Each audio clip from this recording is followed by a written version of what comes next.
The wind barreled across the wide Montana plains, dragging sheets of snow like white ghosts over the fence posts and down the rutted trail that led to Caleb Thorne's ranch. The sky was the color of gunmetal, heavy with storm. Even the trees had gone quiet, their bare limbs frozen mid-reach as if bracing for what was coming. Caleb stood on the porch, coat collar pulled high and hat low over his eyes. He was a tall man, lean as fence wire, with a face weathered by more winters than he cared to count. 35 and already older than most men twice his age, grief had carved lines into his skin that even time refused to smooth. It had been 5 years since the war stole his youth, and only 3 since pneumonia took his wife before spring thaw. Since then, silence had settled around him like a second skin. The ranch wasn't much, but it stood. 3 horses and the barn chickens that refused to lay after October, and 1 mule who liked to kick the water trough. He'd kept it running on grit routine and nothing else. Until now. A week ago, he had tacked a notice to the post at Langley's Mercantile Farm, hand needed. Room and board included. Works, hard pays, honest. Ask for Caleb Thorne. He hadn't expected much. Young men were headed west, chasing gold or south chasing cattle herds. No one wanted to shovel manure in the cold for a man who barely spoke. So, when he saw her that day, hunched outside the Langley bakery with burlap-wrapped feet and a coat that looked like it belonged to a dead man, he thought little of it. Maybe 16, maybe 19, hard to tell beneath the grime and wear. She didn't look up as he passed, just stared at the dusting of snow near her toes. But then, just for a second, her eyes rose. Blue-gray, like a lake caught in late thaw, empty of expectation or plea. There was no desperation in her, no ask. Just stillness. Caleb rode on. That night, the wind picked up. It rattled the tin roof like bones in a box. Caleb sat alone by the hearth, nursing a tin cup of black coffee, gone lukewarm fingers rolling the embroidered corner of a handkerchief. His wife had sewn it. Forget-me-not, she'd said. He kept it close always. He didn't mean to think of the girl again, but she returned to his mind like an echo. Barefoot, silent, wrapped in the wrong kind of coat. 3 days later, the snow came heavy and fast. Caleb was halfway through tossing hay into the barn when he heard it a knock. Faint. Then again. He opened the heavy door. She stood there. Same coat, same twine-wrapped feet, now raw and red from cold. Her hair was wet, clinging to her cheeks, her jaw locked with defiance even as her body trembled. "I saw your posting," she said. Her voice was hoarse, barely more than air. "I can feed livestock muck stalls, stitch saddles. I don't steal, I don't lie. I just need some place to sleep." Caleb didn't answer right away. He studied her, the way she squared her shoulders, though her limbs shook. She was taller than he remembered. Her hands were cut and calloused, not soft. "What's your name?" he asked. "Eliza," she replied. He stepped aside, still silent. "Get in before your feet freeze off." She did, and that's how Eliza came to Thorne Ranch uninvited, unshod, unforgettable. The barn was warmer than it looked. Caleb tossed down an extra blanket and pointed to the haystack near his youngest mare. Eliza said nothing more, curling up into the straw like a cat pulling the coat tighter around her. Caleb watched for a moment, then left without a word. At dawn, when he stepped out into the brittle morning, she was already awake. Hauling buckets from the pump sleeves rolled to the elbow face, flushed from wind and labor. "You don't need to," he started. "I work for my keep," she cut in. That was the deal. He gave a short nod and kept walking. Truth was, he'd only meant to let her stay a night, 2 at most, until the storm passed. But she never spoke of leaving, and he never told her to go, She ate in the barn alone. When he brought her stew, she took it in both hands like it was precious, whispered a simple thank you, and returned the bowl scrubbed clean. Each morning, the stalls were mucked, the horses brushed, the gear sorted neat as a ledger. Still, she never wandered the house, never asked questions, just worked. He noticed, too, that the saddle on his chestnut gelding one he'd been meaning to patch for a month had been restitched with tight, even thread. Eliza never mentioned it. She just did what needed doing. Sometimes at night, Caleb would catch her humming just under her breath as she swept the barn floor or lit the lanterns. A tune he didn't recognize. Something old and lilting, maybe from the desert, maybe from nowhere. One afternoon, he found her barefoot again in the snow outside the barn. "You aimin' to lose your toes?" he barked. She shrugged. "Shoes never fit right. I move better without." By the end of that week, Caleb had stopped wondering when she might leave. He started wondering why he felt something tighten in his chest when he thought she might. She was careful not to ask for anything, but she noticed everything. If the fire in the house burned low, she'd bring in kindling. If a pail was cracked, she'd replace it without a word. That night, for the first time in years, Caleb stayed awake long after the fire died, staring at the ceiling above his bed. The house didn't feel quite as empty, and neither did he. The next morning brought a gray haze that clung low to the earth, softening the outline of the barn and dulling the edges of everything it touched. Caleb stepped out onto the porch with his coffee, the steam rising into the brittle air. He expected silence, the same routine, but Eliza had already been at work. A line of harnesses hung neatly on the barn's wall. The water trough had been scrubbed, and the hay that he'd planned to haul himself was already neatly stacked inside. She didn't ask how he liked things done. She just did them, and better than most ranch hands he'd hired in years past. He didn't say, "Thank you." Not yet. But when he walked into the barn later that day and found the horses freshly brushed and the stalls dry and sweet-smelling, he left a folded quilt on a bale of hay where she'd been sleeping. Not new, but clean, washed with lye and dried beside the stove. When she saw it that evening, she said nothing, just smoothed her hand across the stitching and nodded once like she understood. She moved with quiet precision, a kind of grace that came from hardship, not training. Caleb noticed how she paused before opening doors, how her shoulders flinched at sudden noise. She'd never said where she was from or why she had no shoes, but the signs were all there.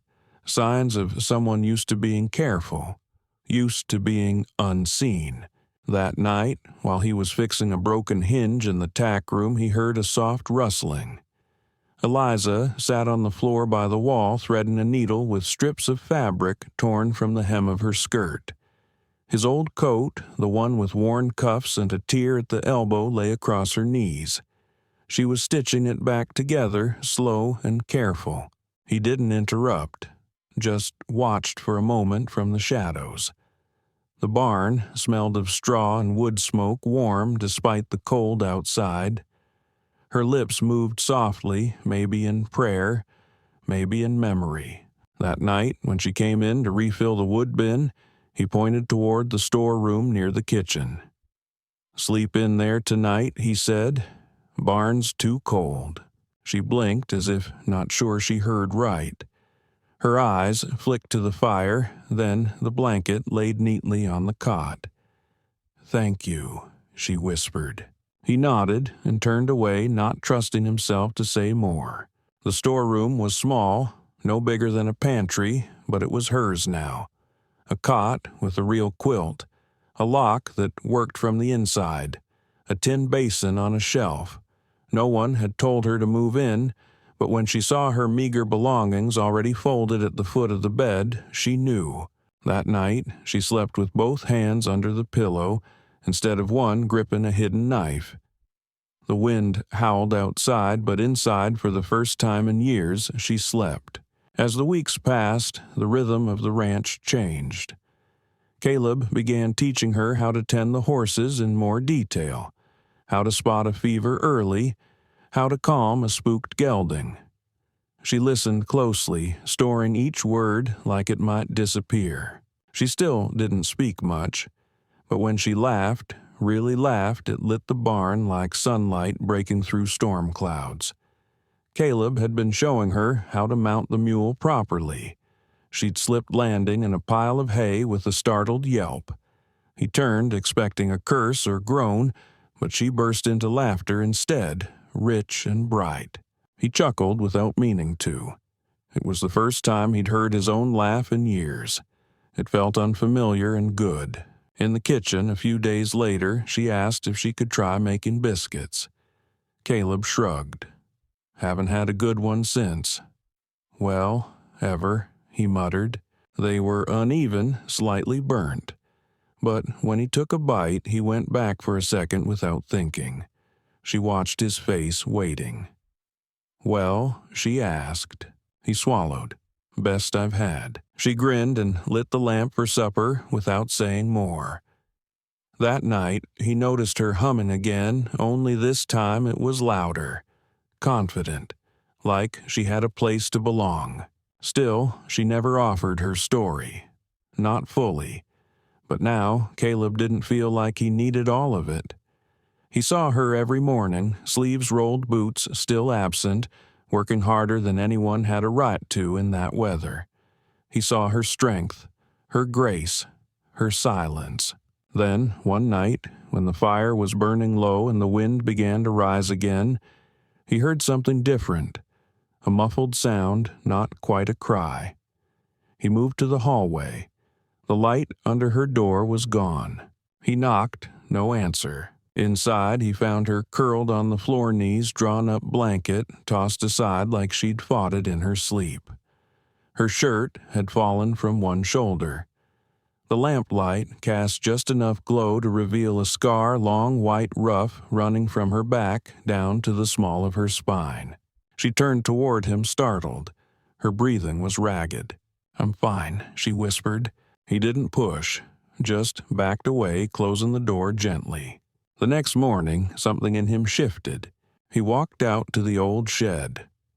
Behind a pile of rusted tools and warped boards lay the oak he had once planned to turn into a cradle for a child that never made it past her first breath.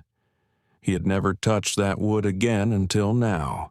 By sunset, a bed frame stood in the corner of Eliza's room, sanded smooth, fitted tight, sturdy enough to last a lifetime. When she saw it, she stopped, pressed her hand to her chest, said nothing. "You won't break it?" Caleb said, standing in the doorway. "Not ever." She stepped forward slowly, hand trembling. He reached out, took her fingers gently in his calloused skin, brushing hers. He didn't speak. He didn't need to. He was already building something that neither of them had expected, something stronger than wood or stone. Something they hadn't dared name. Not yet. The thaw came late that year. Winter clung to the land like a jealous ghost refusing to let go. But inside Caleb's house, something had begun to shift.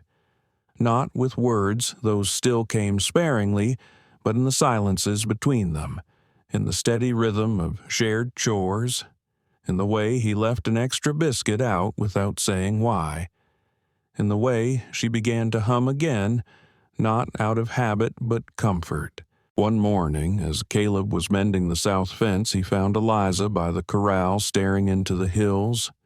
Her coat hung off one shoulder, revealing the top edge of that scar he'd seen the night she cried out in her sleep. "Eliza," he called gently, stepping toward her. She didn't turn. "You want to know," she said quietly, eyes still on the horizon, "about the scar." He stopped a few feet away. "Only if you want to tell me." The wind whistled low through the dried weeds. She rubbed her hands together for warmth, then let them fall. "My mother was Apache," she began. My father was Mexican. He worked the railroads north of Santa Fe. They met when she was being pushed off her land. Didn't matter that they loved each other. That wasn't something folks like them got to keep.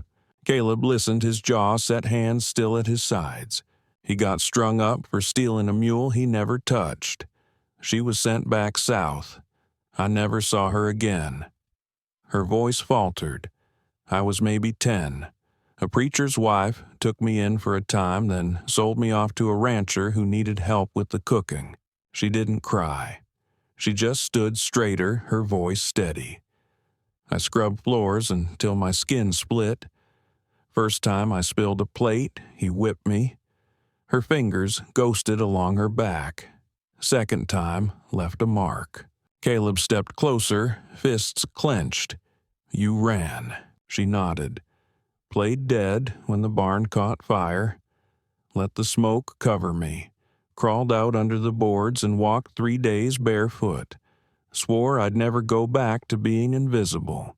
He reached into his coat pocket and pulled something out slowly, a soft square of linen, hand-stitched with tiny blue flowers.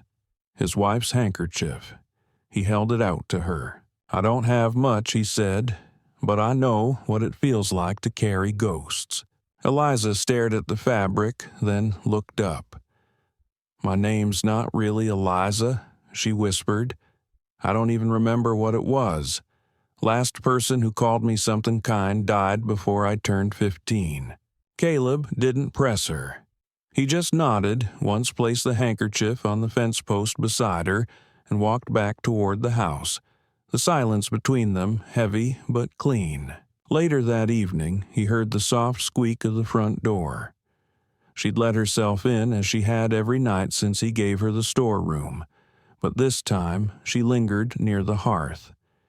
He turned from the stove, expecting her to speak, but instead she bent and added wood to the fire. It was a small thing, but his throat tightened.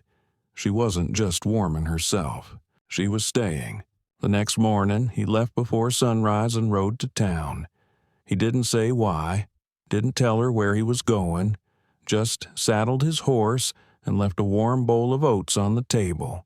When he returned near dusk, she met him at the barn, concern flickering in her eyes. He said nothing, just handed her a box tied with string. Inside was a pair of boots, real leather, handmade, lined with wool, small and fitted just for her. She didn't try them on right away. Instead, she ran her fingers over the seams like they were sacred. No one's ever made anything for me before, she said, voice soft. Someone should have, he replied. That night, she placed the boots neatly under the cot where she could see them before she slept. Just looking at them seemed to keep the nightmares at bay. And Caleb. He lay awake long after the fire burned low, listening for her breath through the wall, steady and slow. He hadn't slept that easy since before the war. But not everything outside those walls was quiet. The town had started talking. It began with glances, men smirking when Caleb walked by, women turning away. At Langley's feed shop, the clerk threw down a sack of oats with a sneer. Funny what kind of girl a man brings into his house these days. Caleb said nothing, just paid and left. But the seed had been planted and it grew fast. Rumors sprouted like weeds. They called her wild-blooded, half-breed, said she was hiding something, that he was keeping her like a secret, or worse, like property. She never asked to go to town. She could feel it, the tension, the eyes. The dogs barked louder when strangers passed. Deliveries came slower. Even the postmaster stopped nodding. One Tuesday, while Caleb was mending a fence near the creek, a rider approached. Dusty boots, long coat, a hat pulled low. Caleb recognized the type, trail-worn and crooked. Well, hell, the man said, grinning. Didn't expect to find her here. Caleb's hand hovered near the hilt of his knife. She yours now, the man went on. Little quiet thing, mouth shut tight, eyes like knives. Belongs to a ranch 3 counties east. They got papers. Caleb straightened. She's not for sale." "Don't matter," the man spat. "I came to collect. She ran. That makes her mine." Before the words had finished echoing, Caleb's fist landed square in the man's jaw. A crack of bone, a spray of blood. The man stumbled, clutching his face, and fell to the dirt. Caleb stood over him. "You come back," he growled. "I'll bury you so deep, not even your horse'll smell the grave." The man scrambled away, face crimson, limping to his horse. He didn't look back. 2 days later, a deputy rode up the path. "You know who that was?" he asked, dismounting. "He's saying you assaulted him." Caleb didn't deny it. "He threatened someone under my roof." The deputy looked uneasy. "There's talk, Caleb. She's got no records, no papers. You're harboring someone you shouldn't." Caleb's eyes burned like coal. "She's not going anywhere." The deputy hesitated, then swung back into the saddle. "Then don't give them another reason." That night, Caleb sat at the kitchen table, coffee cooling in his hands. "I reckon there might be trouble," he said. Eliza stood in the doorway, silhouetted by the lamplight. "There always was," she said. "You just didn't see it till now." The fire crackled softly. Neither spoke again. But they both knew something was coming, and this time neither of them would run. The first light of morning filtered pale through the frost-covered windows, but inside Caleb's house, the warmth from the fire hadn't yet faded. Still, there was a chill between them, one that came not from cold weather, but from the silent weight of unspoken fear. Eliza moved through the morning like a shadow. She chopped wood, fed the horses, even fixed the door hinge Caleb had left squeaking for days. But her movements had changed. They weren't fluid anymore, just mechanical, like she was trying to finish everything before someone told her time was up. Caleb noticed. He didn't say anything at first. He just watched the slump of her shoulders and the way she flinched when the dogs barked too loud. She was pulling away quietly, politely, preparing to disappear. That afternoon, while she stood near the barn fence, her arms hugged around her ribs as though holding herself together, he finally stepped beside her. "Something wrong?" he asked. Eliza's voice was barely a whisper. "I need to go." Caleb's jaw tightened. "No, you don't."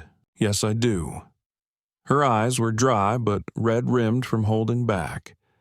"I won't let them take your land over me. I won't be the reason they come with torches and laws and papers. You're not the reason for anything wrong here," he said, stepping closer. "You don't get to decide that," she replied, her voice rising for the first time. "I walked into your life barefoot, and the only thing people see now is a burden you didn't ask for." "I don't give a damn what they see," Caleb growled. "But I do." She shot back, eyes shining. "I can't stay here just to ruin everything you've held on to." The silence that followed was deep and sharp, like ice cracking across a pond. Caleb turned away and walked to the cedar trunk by the door. He opened it slowly, like he was reaching into something sacred. From inside, he pulled a worn leather saddlebag, the kind he hadn't used since before the war. He filled it with what little he had: a loaf of cornbread wrapped in cloth, dried jerky, a pouch of coins. Then, from his coat pocket, he took the handkerchief. White linen with faded blue forget-me-nots. His wife's, the last thing she'd ever sewn. He folded it carefully and placed it in the bag. Not as a farewell, as a prayer. When he held the saddlebag out, Eliza hesitated. Her hand shook as she took it, her fingers grazing the leather like it burned. She didn't say thank you. She didn't need to. She turned and walked out into the cold without looking back. That night, the house was quieter than it had ever been. The floor didn't creak with her steps. The wood bin wasn't refilled. The warmth in the room had left with her. Caleb sat in the kitchen, staring into the dark. He didn't eat, didn't sleep. He just listened to the wind moving across the empty plains to the space she had once filled. Around midnight, he stepped outside.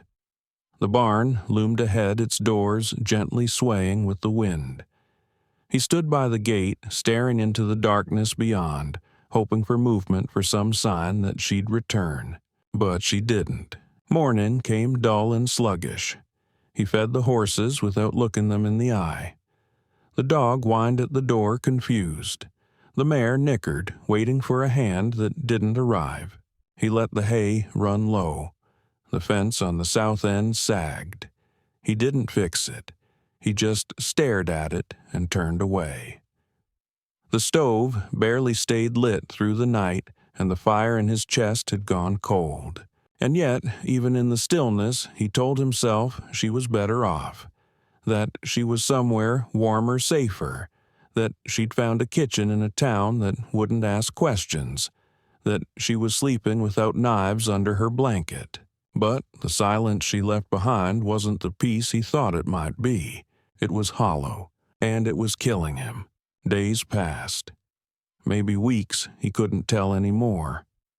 The sky stayed gray, and the snow returned early. It drifted over the porch, turned the pasture white again, and buried what little hope he'd clung to beneath its weight. Then one brittle afternoon he heard it.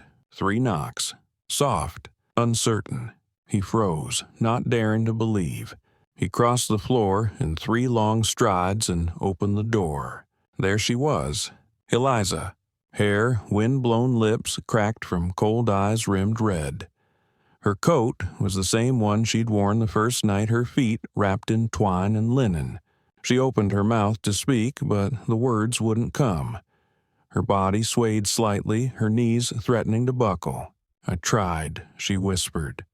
"I really did. I went south, found work, made coin, but every night I looked at the floor and wished it were this one. I tried to be nobody, tried to forget, but I couldn't." She stepped forward, stumbling slightly. Caleb reached out without thinking, steadying her by the waist. "I don't know who I am," she said, "but I know I'm nothing if I'm not here." The wind cut across the porch, but he didn't feel it. Not now. He didn't answer. He just lifted her into his arms like she weighed nothing at all and carried her through the snow. Not to the house, not yet. To the barn, her barn. He laid her gently in the hay where she used to sleep, wrapped her feet in cloth, stoked the old stove until it glowed. When her shivering slowed, she looked up. "I didn't want to bring pain to your door," she said, "but walking away from you was the worst kind of pain I've ever known." Caleb didn't reply. He just knelt beside her, took her hands into his rough skin against numb fingertips, and kissed her forehead. Not out of desire, but something deeper, like a promise etched in the bones. Outside, the snow kept falling, but inside that barn, something warm stirred again. Not fire, not hope, love. Unspoken, but undeniable. Snow blanketed the valley like a hush from the heavens. It covered the hills, silenced the wind, and buried all signs of the road Eliza had taken when she left. But inside the barn, with the old stove flickering and her breath finally steady warmth, had returned not just to her limbs but to the corners of the ranch that had long gone cold. Caleb sat near the stove arms, folded eyes fixed on her as she slept. He didn't dare move, as if sound might wake her from a dream and send her running again. When she opened her eyes the next morning, the first thing she saw were the boots. Her boots. Still waiting by the cot inside the house where she'd left them once before. She rose and picked them up gently, her fingers tracing the seams with reverence. This time she put them on. Caleb said nothing. He just watched as she stepped into them like they had always been hers. By midday she was chopping kindling again, sleeves, rolled cheeks, flushed. She didn't ask permission. She just returned to the rhythm. The animals stirred differently, calmer somehow. The dog stopped pacing the porch. Even the old mare lifted her head and whinnied. That evening, as they sat across from each other at the kitchen table, neither eating, Caleb finally spoke. "You don't have to explain. I know," she said. "But she did anyway. I thought I had to protect you from me, from the trouble I bring. But every step away from here just brought me closer to what I left behind." "You weren't the problem," he said. "The town was." She gave a quiet laugh. "They always are." Outside, dusk sank fast. The wind picked up again, slapping snowflakes against the window panes. But neither of them moved to stoke the fire just yet. "You know," Caleb said slowly, "there's one thing I haven't given you." She raised an eyebrow, teasing. "Besides boots and a bed and enough firewood to heat all of Dawson County." He smiled faintly. "Your name." She tilted her head. "The legal kind," he clarified. "The one nobody can touch or question or take away." She blinked, surprised. "You mean?" He stood, reached for his coat, and took a step toward the door. "Let's go into town." It was late for a ride, but the cold didn't bother them. Not tonight. They rode together, side by side, past the frozen creek and the leaning fence post she had once mended without being asked. They passed Langley's store and the saloon that still had her name in the mouths of men who didn't deserve to speak it. When they arrived at the courthouse, Caleb stepped off his horse and opened the door without hesitation. Inside, the clerk looked up, startled. "Can I help you?" "We're here to be married," Caleb said simply. The man blinked, glancing between the two of them.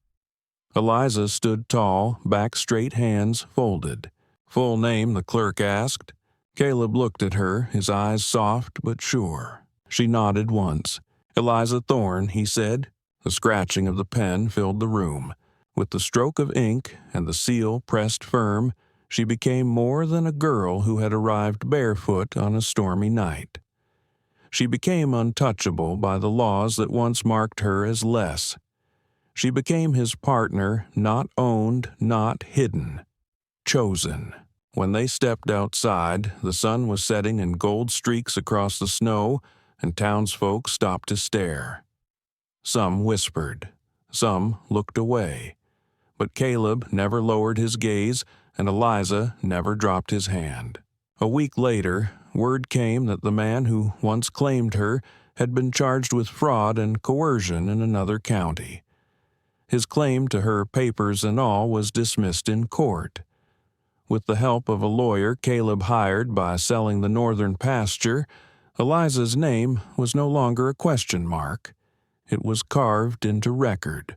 The town still talked, of course, but gossip only works when the people it targets flinch. Neither of them did. On a Sunday morning, without fanfare, they walked into a field behind the ranch house. Years ago, Caleb had cleared that field in grief, planning to bury a child that never made it. For a time, he'd thought he'd bury himself there too. But the wildflowers had grown in thick since then, lavender, goldenrod, prairie daisy. Nature had taken back what sorrow had abandoned. Caleb wore his old coat still patched at the elbows with fabric Eliza had sewn. She wore a simple white dress, no lace, no veil, just linen dyed the color of stormlight. She walked barefoot through the grass, slow and steady. Caleb stood waiting beneath a crooked cottonwood, the same tree that shaded his porch in summer.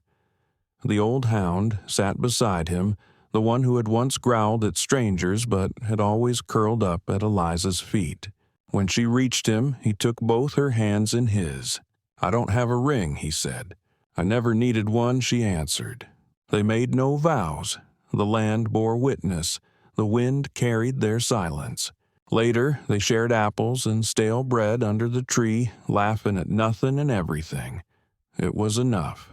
That night, as the sun dipped behind the hills, Eliza stood on the porch, arms wrapped around herself, watching twilight settle like mist. Caleb came up behind her, slipped his arm gently around her waist. "You warm enough?" he asked. She leaned into him. "I'm home," she said. The words were simple, but they carried the weight of every mile she'd walked barefoot. every scar. Every night she'd laid awake wondering if she would ever belong. And now, here she did. Spring arrived late that year, creeping into the valley with cautious steps, as if afraid to melt what the winter had buried. The rivers cracked open like veins beneath the hills, and the thaw finally broke through the crusted earth. Green shoots emerged tentatively, and birds returned with songs too long unsung. On the Thorn Ranch, the changes were quieter, but just as deep. Fences stood straighter. The barn roof stopped leaking. The animals seemed calmer, fed not just with grain, but with care. And inside the house, the hearth burned steadily night after night. Eliza woke before dawn most mornings now with boots on her feet and a rhythm in her hands. She no longer checked every lock twice before bed, no longer slept curled with her fists clenched beneath the blanket. Her room had become a space she could breathe in, not just hide in. A room that held her name now, legal, real, protected. One afternoon, as she hung linens on the line, a rider approached from the east road. She stiffened instinctively. But the man was no threat, just a courier from the county courthouse. He dismounted, tipped his hat, and handed her a sealed envelope. Inside was a single sheet of paper. Her name, Eliza Thorne, stamped, recorded, filed. Not a ghost, not property, not lost. Later that evening, she sat with Caleb on the porch feet, tucked beneath her, the letter folded beside her cup. She didn't say much, didn't need to. The smile that curled at the edge of her lips said enough. "You still sure?" Caleb asked softly. "About this life?" She turned to him, eyes lit with that storm-colored calm he'd come to love. "I've never been more sure of anything." They spent the days rebuilding not just the ranch, but something quieter, something older trust. The kind built brick by brick, with every look held a second longer than needed. With every fence mended side by side, with every sunrise not faced alone. Caleb wasn't a man who believed in second chances. Not until her. Eliza wasn't a woman who believed in safety. Not until him. Together, they didn't just survive, they made something new. And they made it out of the broken pieces the world had left behind. One warm May morning, as they loaded the wagon with feed for the southern pasture, a group of townsfolk passed by on their way to the creek. Some nodded. A few even waved. There were still whispers. Of course, there always would be, but the voices had softened. Respect had started to take root where suspicion once grew. And when someone muttered half-blood under their breath, Caleb didn't flinch. Eliza didn't shrink. They just stood taller. That summer, the old cottonwood bloomed fuller than ever. Its leaves whispered over the house like a benediction. Beneath it, Caleb placed a wooden bench he carved himself with a backrest etched with her name. Not showy, not loud, just there. Permanent. On the first anniversary of their wedding, they returned to that wildflower field. No guests, no music, just the two of them, a tin cup of cider, and a chunk of warm cornbread. She wore the same dress, he wore the same coat, and beneath the sky that had once wept snow on their loneliness, they laughed. The kind of laughter that could only come from people who had earned it, who had paid for it in frost and flame. Later that night, as they stood at the edge of the porch, arms wrapped around each other, Eliza spoke softly. "Do you think people like us ones who come from nothing are allowed to be happy?" Caleb turned his head, brushing her temple with his lips. "I don't think happiness gives a damn where we come from," he said. "Only that we stay." She closed her eyes, breathing in the scent of pine and earth and smoke. The sound of horses settling in the barn, the hum of crickets rising with dusk. "I'll stay," she whispered, and she did.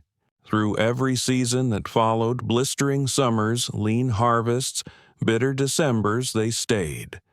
Not because it was easy, not because the past didn't knock sometimes in their sleep, but because they had chosen each other. A man who had lost everything. A girl who had come with nothing. Together, they built something no one could take. A home, a name, a life. Sometimes, the people most forgotten by the world are the ones who carry the strongest hearts. Caleb and Eliza weren't heroes in the grand sense. They didn't ride into battle or blaze trails across the frontier. They simply refused to let pain define the rest of their story. And in doing so, they rewrote everything. They remind us that love doesn't always announce itself with fireworks. Sometimes it comes with a knock at the barn door in the middle of a blizzard. Sometimes it's a handkerchief in a saddlebag, or a pair of handmade boots waiting quietly by the bed. If this story touched you, if it made you think of someone who changed your world, or reminded you that it's never too late to be chosen, leave a comment below. Tell us where your journey has taken you. And if you believe in love that outlasts the storm, subscribe to Whispers of the Wild West. Because around here, every soul has a place, and every place has a story worth telling. End of rewrite. Ready for thumbnail prompts or scene illustration prompts if you'd like.